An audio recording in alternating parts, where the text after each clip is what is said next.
ये बुजुर्ग खातून जिनकी उम्र तकरीबन 90 साल से भी ज़ायद है, इन पर तशद्दुद किया गया, इनकी ज़मीन पर ज़बरदस्ती कब्जा भी किया गया और वो ज़मीन ऐसी थी जो इन्होंने अल्लाह के नाम में वो लगाई थी।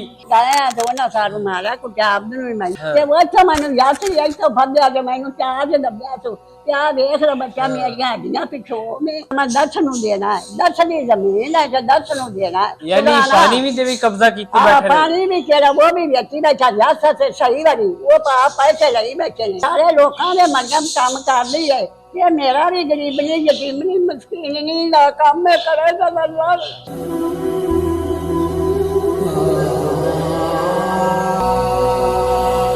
अस्सलाम वालेकुम, मैं हूँ आपका मेज़बान अली बादामी। नाजरीन, ये बुजुर्ग खातून जिनकी उम्र तकरीबन 90 साल से भी ज़ायद है, इन पर तशद्दुद किया गया, इनकी ज़मीन पर ज़बरदस्ती कब्जा भी किया गया और वो ज़मीन ऐसी थी जो इन्होंने अल्लाह के नाम में वो लगाई थी। इन्होंने एक मदरसा कायम किया था जहाँ पर इनकी ज़मीन वक्फ कर दी गई थी और वहाँ पर इनकी ज़मीन पर कब्जा भी किया गया और उल्टा उन पर तशद्दुद भी किया गया। अभी तक कई अरसा दराज गुजर जाने के बावजूद भी इनको इंसाफ नहीं दिया गया। मेरे साथ ये वालदा मौजूद है, उनसे हम जानते हैं कि अभी तक बात कहाँ पर पहुंची है, किसी इदारे ने कोई एक्शन लिया है या नहीं लिया है, क्या अभी तक माजरा है और ये बात कहाँ तक पहुंची है। अस्सलाम वालेकुम। वालेकुम सलाम। अम्मा जी की हाल है? शुक्र अल्लाह। अम्मा जी रोले तक की बनाएगा? बच्चा कुछ भी नहीं बनया। मेरा दादा मेरी 4 किले जमीन है वो लई बैठे दस रुपए ते वो बच्चा ना ठेका पर देने ना जमीन पर देंदे ने ते गाया दोनों सारू मारा कुछ आपनु भी मैनू भी बच्चा या की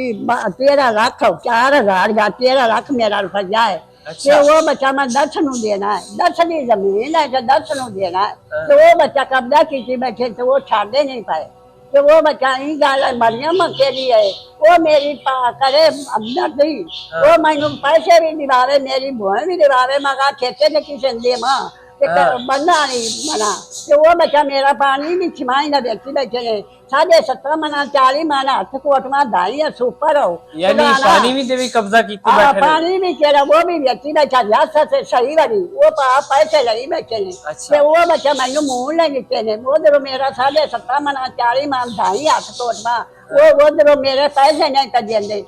13 लाख रुपया है 4000 का 13 लाख रुपया बच्चा ते मैनू आ देना किधर आवे से माई मारनी गोली से मार देना है बच्चा मैनू पिंड नहीं मरना चाहते आधे माई आवे भी मारा नहीं तो माया क्या रोला मोकला में तो मैं जावा नहीं मैनू मार गए सारा तेरा बना पिया मरन वाले उसे सारी दुनिया इन्हों के जियां बनिया पे चाही गल है मरियम मेरी धीर करे है सारे लोगों ने मरियम काम कर ली है। ये मेरा भी गरीब नहीं यतीम नहीं मस्कीन नहीं ना काम में करेगा अल्लाह कितना राजी होती ना ऐसे ऐसे बड़े बड़े काम भी कर दी है। तो मेरा कि यकम जट नहीं करना आई है मरियम दी। तो बच्चा मैं जानी उकाले मैं जानी पासपोर्ट जानी मेरी कोई नहीं सुनते मोर कुटीजी मरीजी आई है खाने उसे मैनू पुलिस के कोल मैं डिगी पई तो मैनू किसी नहीं चाह ना पिंड आया ना चाया पुलिस चाया कि वो पुलिस उसे पट्ठिया से गई वो वेखन वो मैनू यात्री आई तो फद्या तो मैनू चाह से दबिया तो क्या देख लो बच्चा मेरिया हड्डियां पिछो में नहीं उन्होंने कोई तरस नहीं है कि उम्र होगी उसके बावजूद सारा पिंड है किसी ने हमदर्दी की किसी भी नहीं कतरी ना पुलिस आया की पुलिस आया जो ना आख्या मन लाया खून जो रहा है आ सही शेर में छल्ला मारा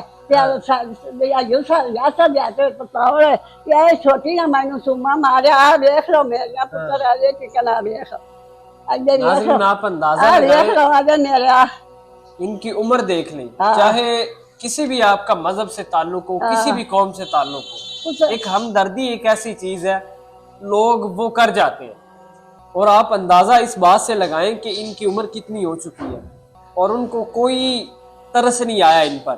पूरा गांव देख रहा था, पूरा गांव शामिल था इसके अंदर। अम्मा जी तुसी जाके अगे जाके अपील भी की है, पुलिस गया थाने गया चक्कर लाए तो की कहते हैं कुछ भी नहीं खाना कुछ बनाया है उन्होंने कहते ना उन्होंने फट दे कोट दे मार दे मैं पता छोड़ रखना वो ना बाहर बाहर जमानत करा लिया तो तुरे फिर ते मोर उल्टा सब होना मेरे जाती है नेपाल को जाती गड्डियां से वो जाती उकारे मोर वो ना रहे जिससे सौखे रहे भाई खेती बना बनाया है भाई वो ना उनकी कैसे क्या पैसे लाए थे तो बच्चा मैं कल भी वो गई भी था परसों हम भले मुझ जाना उकारे भी जाना दीपालपुर भी जाना है आया मेरा हाल मैं तो तुरा जाना नहीं तो वो बेचारे ने वो हाँ मैंने जगो मुड़ के ये जानते नहीं कदे चाह मैंने सारी खौफती हो गई है कदे चाह मैंने साढ़े आओ काम पड़ गया तो अभी पता नहीं आया अभी बच्चा वो कितनी खड़े ने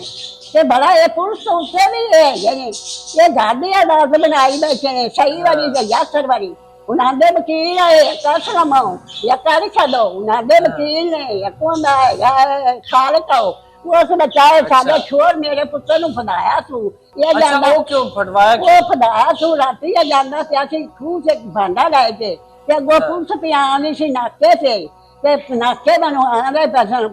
नारा मनो कि ਇਹਨੂੰ ਫੱਦ ਲਿਆਣੇ ਆ ਫਲਾਈ ਵਾਲੇ ਮਕਾਨ ਵੀ ਬਰਾਬਰ ਹੋ ਇਹ ਫੜਿਆ ਉੱਥੇ ਇਹਦੇ ਕੋਲ ਸਕੂਟਰ ਵੀ ਖੋ ਲਿਆਣੇ ਇਹਦੇ ਕੋਲ ਮਮਲਾਇਆ ਨੇ ਅਸੀਂ ਕਰਨਾ ਮਮਲਾਇਆ ਨੇ ਇੱਕ ਵਾਰੀ ਅਸੀਂ ਫੋਨ ਕਰਨਾ ਹੈ ਇਹ ਸਾਖਿਆ 2 ਮਿੰਟ ਸਾਨੂੰ ਦੇ मोर 2 मिनट छे मोरे होने सानू 5 मिनट कर लेंगे मोरे 5 मिनट के मोरा क्या तू खोजा के ऐसा जोन मैनू दिया स्कूटर में दिया कि मुमलायन से स्कूटर में जावा घड़ा नु खून मेरा माल कला खलाएगी ते वो तो मुड़ फद आए तेनू आखे नहीं वो काना ला के वो खालसी नाल गल कीती है भी असा हमने फद्या गया है ते फद असी ओनू हुण थाने ले जाने मतलब वो भी नाल रले हुए सी हां उन्हें जानबूझ के पकड़ा हाँ तो वो बच्चा वो ना खालसी दा रात नार छडवारा पुलिस नु आख्या रहा सी भी वो रात नु जांदा खूह से भांडा ले के माल को सौंदा है ते भी एनु राह वे गफ लगाए वो तो भी एनु गफ ले गए मोरे प्याज थाने नु लाया है ने मोरे थाने रात डटी गई अगो दिने मोरा आख्या ने 2 लाख रुपया देव ता एनु छाड़ने उल्टा पैसे नहीं देंदा सुन खा वो बच्चा मोर बाहर का बेचा है ते ये जो 2 लाख उन्होंने दिता है पुलिस वालियां नु ते एनु मोर छुड़ाया ऐ गल है नहीं पुत्तर अही चीज़ खड़े ने अगर हम तुस इमदाद करनी चाहिए वो ना पुलिस वाले करनी हुण तुहाडी अफसरां नूं की अपील है जेडे पुलिस वाले बैठे ने जेडे रोला मकान वाले बैठे ने हां मकान वाले हुण ओथे हुए बैठे ने उकारे बैठे तो दिपाल बोलो ना क्षमा लाए देने ते कल मोरो जागी कोनी आ रहा से बच्चा से जाया है तो वो केड़ा हैगा सी अगे करिंदर वो सुन लिया वो साख्या भी वो आ जाना मा 2 घंटा नु असि मुड़ घंटा 2 बैठे वो साख्या जे नहीं आया मैं क्या बच्चा मैनू चक्कर आने डाले कि एक मेरे दिल नू बच्चा मैं तो मुड़ जानी है हाजरी ला ले मेरी बच्चा असि हाजरी कर लवा मोरे नु छां वे वंदा नंबर लिया है वंदा ना पूछा है वो हैगा सी उठो दे बिचो कि वो पिंड उथे हैगा सी तो वो बच्चा नंबर भी नहीं तारा ना भी दस्या तू वो साख्या तू मम्मा नाम जानदा पिया ना या इस टाइम फोन च करी या वो आ गया तो मैं दोनों फोन करा ये सही आ रहा सी मैं सही भी गया रहा सी उदो अभी पैसे देने उससे गल्ला करनी सन वो भी गया रहा सी पुत्र पैसे मुरादगी लवा के आ गया तो मुड़ सही अंदर वाड़ गया अं पुत्र गल लाई हूँ भले साड़ी नारे उसारे तरीक है नारे हूँ भले दीपाल को तरीक हूँ मैं कितने कितने जावा पिछला मेरा पार है ते चक्कर मैनू आ मैंने कहे मैनू आ भी गड्डियां से जावा था नाजरीन आप अंदाजा लगाएं कि इस बुजुर्ग खातून की उम्र 90 साल से भी ज़ायद है चक्कर काट काट के अदालतों के कचहरियों के आप अंदाजा लगाए लें कि इस उम्र में तो एक बंदे को सांस चलती रहे तो ये भी एक बड़ी अल्लाह की नेमत होती है ये इनके जो मुखालफीन हैं वो इनकी खूब चक्कर करवा रहे हैं और इदारों को भी ये चीज़ें चाहिए कि इस पर कंट्रोल किया जाए चीज़ों को देखा जाए कि असल हकायक क्या है आप देखें कि अगर आपकी मलकियत है या किसी और की है या एक ज़ाती मामला होता है उसमें तो ये चीज़ें चल जाती है एक बुजुर्ग खातून ने सिर्फ अल्लाह की राह पर वो अपनी ज़मीन वक्फ कर दी है उसके ऊपर कब्जा जमाना फिर इदारे भी चुप करके बैठ जाए उसमें पुलिस भी शामिल हो सारी चीज़ें तो ये चीज़ें इंसान को एक परेशान कर देती हैं कि किस तरह ये मुल्क हमारे में क्या हो रहा है एक 90 साल की बुजुर्ग खातून जो कई अरसे से यही चक्कर काट ली है क्या उसका ये जुर्म है कि उसने अल्लाह की राह में वो ज़मीन वक्फ कर दी है